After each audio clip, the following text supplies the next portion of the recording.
Anecdotally, in my life, when I changed my diet, so when I tried the keto diet for a while, and when I've done other things, I lose the cravings for bad foods, for the sort of like the hamburger or whatever, or the cookie, fairly quickly. For me, it usually takes about a week. If I don't Yeah. have the bad foods for about a week, I lose my cravings for them. And I've always wondered why that is.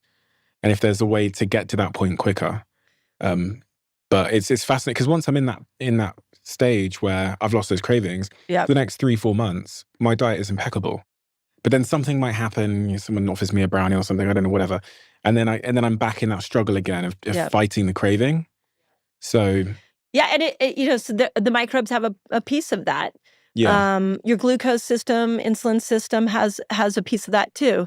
Do you know what your hemoglobin A1C is? I don't You should know that number. really. Bloody hell, I should check that. That tells you what your metabolic system is doing over 90 days. So you can see the patterns of glucose and insulin, and you want it to be around 5. Hemoglobin A1C. Hemoglobin A1C. What I want it to be around 5? You want it to be around 5. And what does that mean? So that tells you that you are insulin sensitive, that your metabolic system is actually working efficiently. Okay. Meaning you can eat even, if somebody who's got a hemoglobin A1C around 5, they go eat a brownie.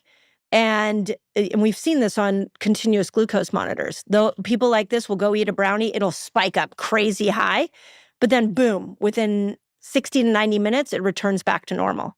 Somebody with a hemoglobin A1C of 5.5, 5.7, 5.8, that same brownie, what will happen because those cells aren't as insulin sensitive is that you'll get this spike, and then 2-3 hours later, it takes that long for the glucose to come down because that insulin system is not working at its best.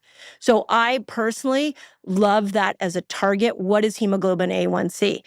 The other piece about hemoglobin A1C that's really important for people to understand is that the higher that number is, there's a process called glycation going on in the body, where the red blood cells that deliver oxygen to tissue are gummed up with the extra glucose that the body doesn't know how to get into the cells.